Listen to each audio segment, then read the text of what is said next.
7 सितंबर 2019 रात के करीब 2 बज रहे थे और हर एक भारतवासी की नजर अपने अपने टीवी स्क्रीन पर टिकी थी। क्रिकेट के अलावा शायद ही कभी ऐसा हुआ हो जिसने सारे देश को इतनी रात के समय दिल थाम के बैठने पर मजबूर कर दिया हो। आखिर मौका ही ऐसा था। चंद्रयान 2 यानी कि भारत का दूसरा मून मिशन चंद्रमा के साउथ पोल पर लैंड करने वाला दुनिया का पहला मिशन बनने वाला था और स्पेस एक्सप्लोरेशन के सुनहरे पन्नों पर अपना नाम अंकित करवाने वाला था। हर भारतवासी इस समय गर्व का अनुभव कर रहा था और उस ऐतिहासिक पल का गवाह बनना चाहता था। इसरो का विक्रम लैंडर सॉफ्ट लैंडिंग करने ही वाला था कि सतह से करीब 2.1 किलोमीटर की दूरी पर वो अपने रास्ते से भटक गया और ऑर्बिटर से उसका संपर्क टूट गया। चारों तरफ सन्नाटा छा गया। हर व्यक्ति के मन में बस एक ही सवाल था कि क्या हम कामयाब हुए? पूरी तरह से तो नहीं, लेकिन उस पल हमने जो कुछ भी अचीव किया वो भी अपने आप में ऐतिहासिक था और हम सभी को इसरो के वैज्ञानिकों पे गर्व है। खैर, उस दिन जो कुछ भी हुआ, लेकिन उस घटना के बाद हर किसी के मन में एक ही सवाल था कि इसरो फिर से चंद्रमा पर कब लैंडिंग करेगा। मतलब हमारा चंद्रयान 3 मिशन कब लॉन्च होने वाला है। तो आज की इस वीडियो में हम आपको इसी के बारे में बताने वाले हैं। तो हेलो गाइस, मैं हूं कौशिक और चलिए शुरू करते हैं आज के इस नए एपिसोड को। दोस्तों, अभी चंद्रयान 2 मिशन के 6 महीने भी नहीं बीते हैं और हम सभी भारतवासी बेसब्री से चंद्रयान 3 मिशन का इंतजार कर रहे हैं। हम सभी चाहते हैं कि इसरो जल्द से जल्द इस मिशन को लॉन्च करे और हम सभी गर्व से ये कह सके कि हमने ही सबसे पहले चंद्रमा के साउथ पोल पे लैंड किया है। वैसे तो इसरो ने ये मिशन 2024 में शेड्यूल किया है, लेकिन हाल ही में आ रही कुछ मीडिया रिपोर्ट्स की माने तो इसरो ने इसे नवंबर 2020 में ही लॉन्च करने का प्लान कर लिया है।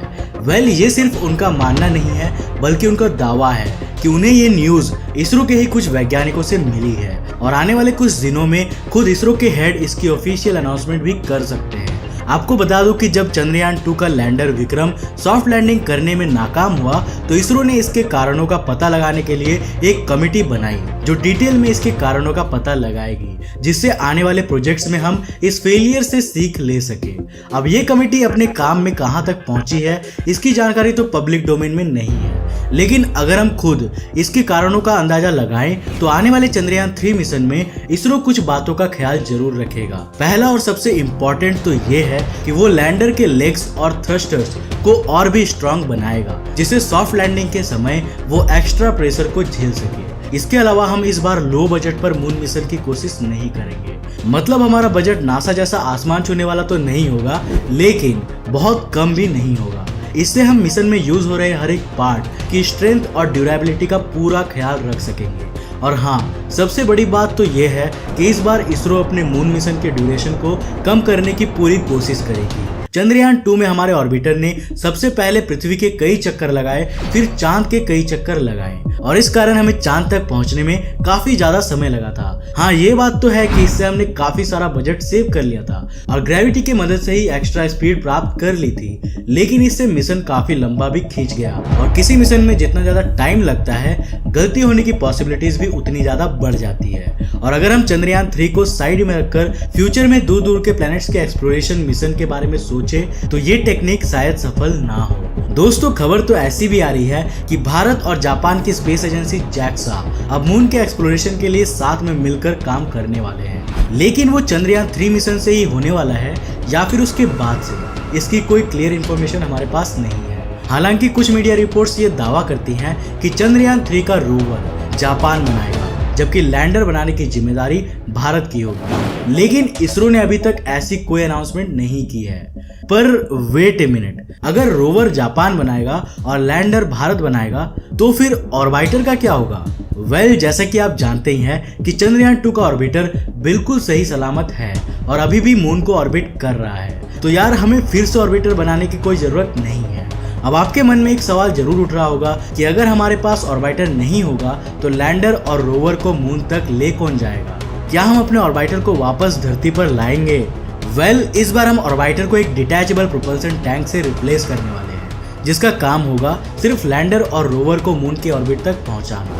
लेकिन इसके लिए हमें कुछ ऐसा सिस्टम बनाना होगा जिससे कि हम अपने अभी के ऑर्बिटर से नए डिवाइसेस को कनेक्ट कर सके और वहां पहुंचने पर हमें कोई प्रॉब्लम का सामना ना करना पड़े। इस पॉइंट पर कुछ वैज्ञानिकों और बुद्धिजीवियों का यह मानना है कि इसरो को ऐसा कोई रिस्क नहीं लेनी चाहिए और एक नए ऑर्बिटर को ही डेवलप कर लेना चाहिए। दोस्तों, ये तो बात हुई चंद्रयान 2 की कमियों की, जिनका हम चंद्रयान 3 में जरूर ख्याल रखेंगे। लेकिन सवाल तो यही उठता है कि चंद्रयान 3 कब तक लॉन्च होगा और क्या सच में इसरो इसे नवंबर 2020 में ही लॉन्च करने वाला है। दोस्तों, जब तक ऑफिशियल अनाउंसमेंट ना हो जाए तब तक आप और मैं तो कुछ नहीं कह सकते, लेकिन हम इस बात का एनालिसिस जरूर कर सकते हैं कि क्या इतनी जल्दी ये सब पॉसिबल है। ये बहुत ही कठिन सवाल है और उससे भी कठिन है इसे करके दिखाना। अगर हम मान भी ले कि चंद्रयान 3 में ऑर्बिटर नहीं होगा, फिर भी हमें प्रोपल्शन टैंक को डेवलप करना ही है और लैंडर और रोवर भी हम नासा से तो नहीं खरीदने वाले। हाँ, माना कि इस बार हमें सिर्फ उनकी कमियों को ही दूर करना है और हो सकता है कि हमारे पास कुछ रेडीमेड पार्ट्स भी हों, लेकिन साइंटिस्ट की माने तो इन सभी के बाद भी हमें लैंडर और रोवर को असेंबल करने में कम से कम 6 महीने लगेंगे। चंद्रयान 3 की लॉन्चिंग से पहले हमें रॉकेट और पेलोड की अरेंजमेंट्स भी करने होंगे और ये सारे पेलोड जरूरी नहीं है कि इसरो के पास अवेलेबल ही होंगे। चंद्रयान 2 के समय भी हमने कुछ पेलोड्स नासा और यूरोपियन स्पेस एजेंसी से खरीदे थे और इस बार भी हमें कुछ ऐसा ही करना पड़ेगा। इन सभी को खरीदने और सारे लीगल एग्रीमेंट्स में भी काफी ज्यादा टाइम लग सकता है। अब बात करते हैं उस चीज की जिससे ये सारा काम पॉसिबल हो पाएगा, यानी कि बजट। अगर हमें नया मिशन स्टार्ट करना है तो हमें इसके लिए बजट भी चाहिए और वो प्रोवाइड करने की जिम्मेदारी फिलहाल गवर्नमेंट की है। आपको बता दूं कि इसके लिए इसरो को सबसे पहले भारत की ministry of science and technology में जाना होगा, जहां से अप्रूवल लेने के बाद उनकी रिक्वेस्ट फाइनेंस मिनिस्ट्री में जाएगी और आखिर में पीएमओ ऑफिस उस पर आखिरी मोहर लगाएगा। चंद्रयान 2 के बाद हमारे ऑनरेबल प्राइम मिनिस्टर ने जिस तरह से इसरो का उत्साह बढ़ाया और उन्हें सपोर्ट किया, उससे मुझे ये तो नहीं लगता कि बजट के अप्रूवल में कोई प्रॉब्लम आने वाली है। लेकिन फिर भी ये 1-2 करोड़ की बात नहीं है, इसमें बहुत ज्यादा पैसा खर्च होने वाला है और इसलिए गवर्नमेंट को भी इसमें थोड़ा समय जरूर लगेगा। वैसे दोस्तों, क्या गवर्नमेंट को इसके लिए फंड उठाने की जिम्मेदारी पब्लिक को दे देनी चाहिए? और अगर ऐसा हुआ तो क्या आप भी इसमें कंट्रीब्यूट करेंगे? हमें कमेंट करके जरूर बताना। तो दोस्तों, अब ये बात तो क्लियर है कि इंडिया का हर आम आदमी चंद्रयान 3 की लॉन्चिंग के लिए बेसब्री से वेट कर रहा है और हम तो चाहते ही हैं कि बस आज के आज ही चंद्रयान 3 मून पर लैंड कर जाए। लेकिन क्या इसरो को भी इस बात की इतनी जल्दी है? क्या वो भी जल्द से जल्द चांद पर सक्सेसफुली लैंडिंग करना चाहता है? यहाँ हमें ये बात समझ लेनी चाहिए कि इसरो के ऊपर हर चीज की जिम्मेदारी है। मून पर सक्सेसफुली लैंडिंग करने के भी, गवर्नमेंट के पैसे का 100% सही यूज करने के भी, दुनिया में भारत की रिस्पेक्ट बनाए रखने के भी और 130 करोड़ देशवासियों के सपनों को पूरा करने के भी। और वो एक साथ कई सारे प्रोजेक्ट्स पर काम कर रहे हैं और हर प्रोजेक्ट उतना ही जरूरी है।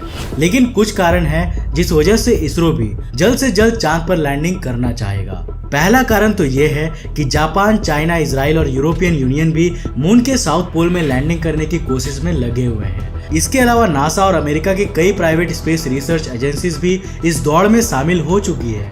ये दौड़ सिर्फ वहां सबसे पहले पहुंचने के ही नहीं है, बल्कि वहां के रिसोर्सेज का सबसे पहले पता लगाने की और उन पर कब्जा करने की भी है।